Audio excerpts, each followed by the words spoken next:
What's up, everybody? It's Alex from Heavy New York. We are back at Paul Booth's studio at the Last Rites Gallery, and today we are here with the almighty Pig Destroyer. I'm here with JR, Adam, and John. Thank you all for being here. Hey, thanks for having us. What's up? It's so awesome to have you here. Head Cage is now officially out via Relapse Records. It's the first full-length Pig Destroyer record in 6 years. Let's just give a quick rundown going along. How was the making of it? It was long. It was painstaking. We always spend a lot of time on the records, and we go until we're ready to pull our hair out, But that's we want to try to make it perfect, and we don't necessarily accomplish that, but that's the idea. So it takes us a lot of time. Yeah. Anything you'd like to?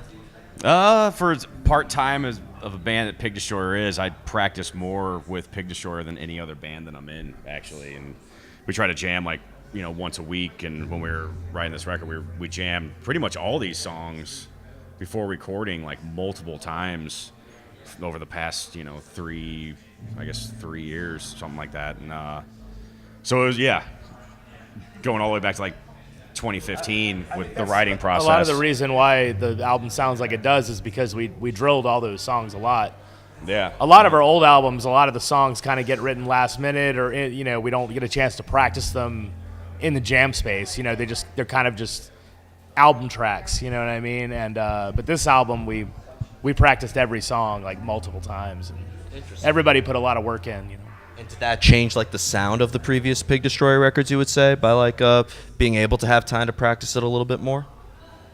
Yeah, I mean, this is John's first album, of course, so we definitely, even with Bookburner, we jammed nonstop as well, but there was a shorter window because at that point when I joined the band, it was already 5 years since Phantom Limb came out, so it was kind of Relapse was putting a little bit more of the push on it. But with this one, we kind of got to take our time and just jam everything out and really make the songs as badass as they're supposed to be, And it definitely sounds like that. As we mentioned, though, Adam and John, as you also play with Scour, and I was curious to how different it is playing alongside Phil Anselmo versus along JR here, and if maybe working in Scour allowed you to bring in some newer elements to Pig Destroyer.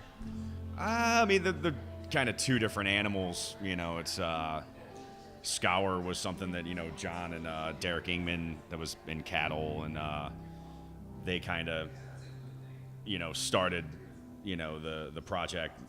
Hit up Phil, of course, and he was totally down to do it. But yeah, you probably talk more about that. Yeah, it's very different because, like they mentioned earlier, Pig Destroyer gets together once a week, and we jam the songs out. And Scour, we all live all across the country.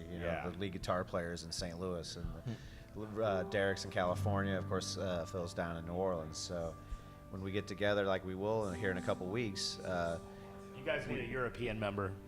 Right, yeah. You guys got to spread out this a little more Yeah. difficult. You need a member in or no, even further, somewhere in one of those obscure Pacific islands. Yeah, absolutely, yeah.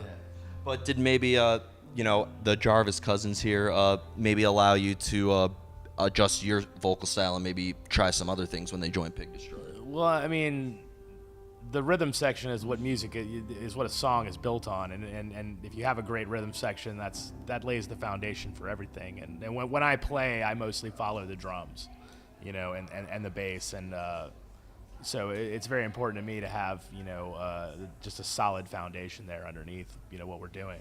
So when you're playing 8,000 miles an hour, you have to be able to know that somebody's going to be where they're supposed to be. You know what I mean? Definitely. Now, being that this is the first full-length Pig Destroyer record in 6 years, it's fair to say this was kind of like a fresh start. It wasn't kind of just continuing or going through emotion, right? Well, it is continuing. I mean, that's as a band, it's like any other living thing. You just mutate and kind of change as you go along. And you're going to change even if you don't want to. You know what I mean? It's sort of involuntary in a lot of ways. I can't go back and sound exactly like I did when I was 20 years old, even if I wanted to do that. You know what I mean? And I don't, but it's just, you have to recognize that you're just in a different place than you were, and you're marking that unique moment in time. Definitely. Definitely. Now, being that you guys are kind of like the later members in Pig Destroyer, when you joined Pig Destroyer, was it more or less adjusting your playing style to, like, were you listening to the previous Pig Destroyer discography and be like, okay, we need to sound like this, or did, like, they kind of want you to bring in your own mix? A little both, I would say. Learning a lot of the older, like, stuff all like Prowler in the Yard and stuff. It's more spastic than what I was used to playing, like, with Misery Index, because that's more of it's more controlled, I guess, and Pig Destroyer is like controlled chaos. Yeah.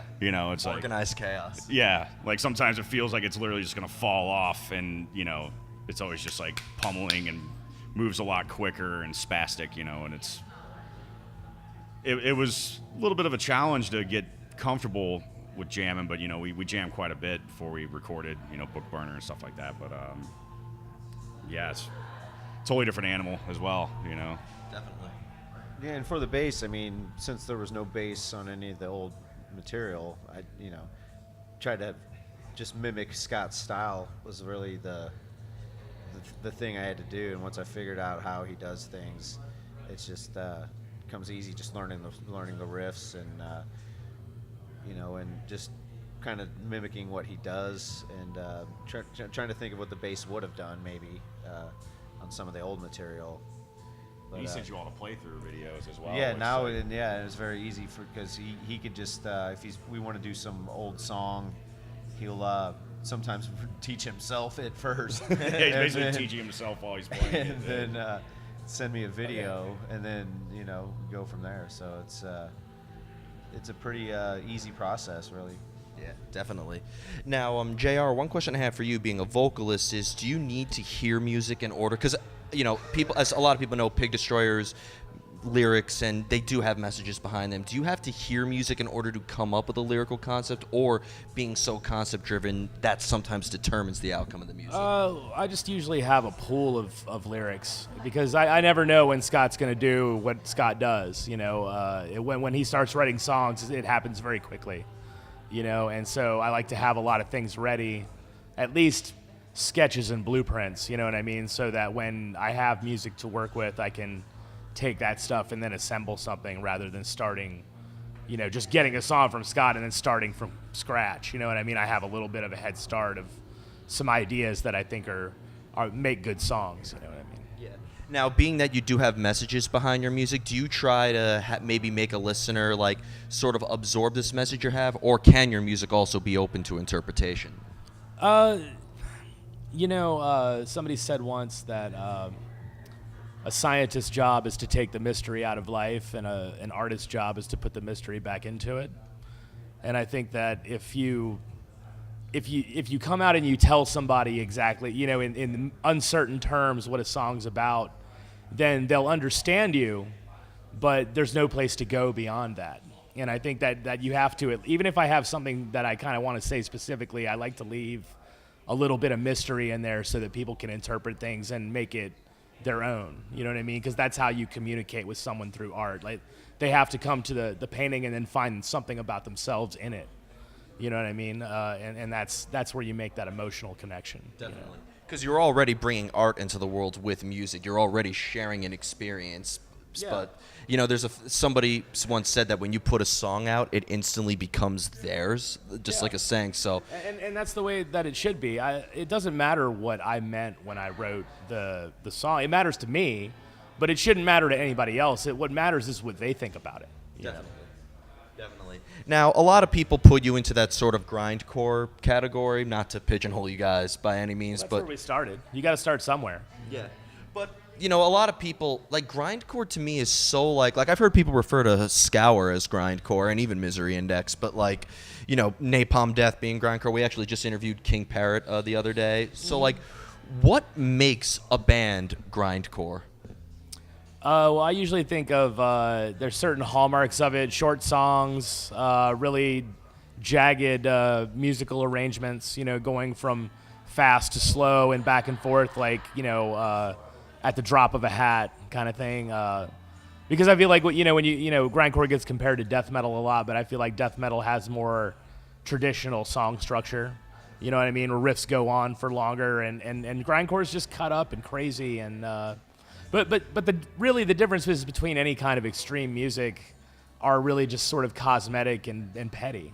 You know what I mean? Like there's a lot of bands, like if you took their corpse paint off and like changed their album cover, people would view their music completely differently than they do. You know, like image factors into it, and just like, you know.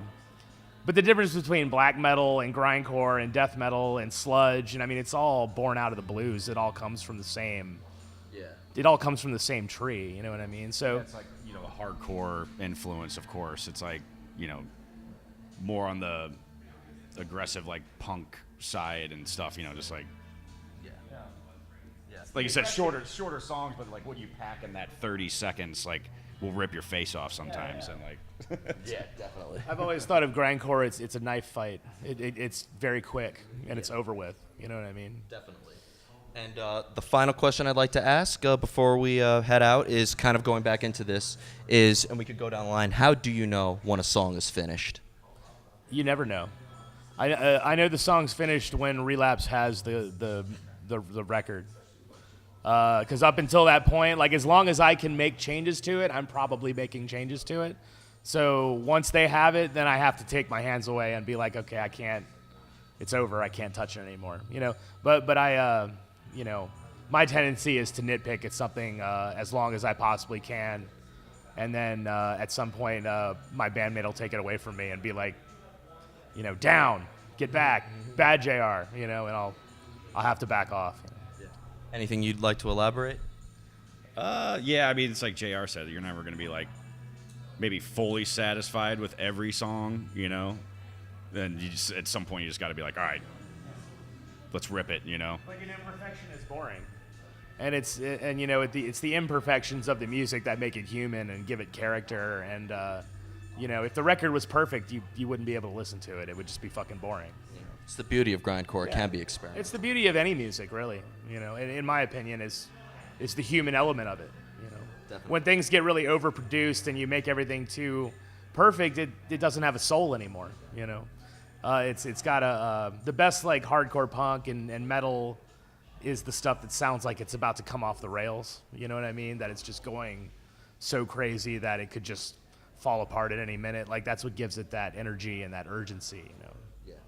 Well, I want to thank you guys so much for your time. We're looking forward to Duff's tonight, as well as the kick-ass show with Full of Hell tomorrow at Gramercy Theater. Oh, yeah. But everybody, this is Alex from Heavy New York here with the Almighty Pig Destroyer. Pick up Head Cage if you haven't already, out on Relapse Records. We'll see you next time on Heavy New York, everybody.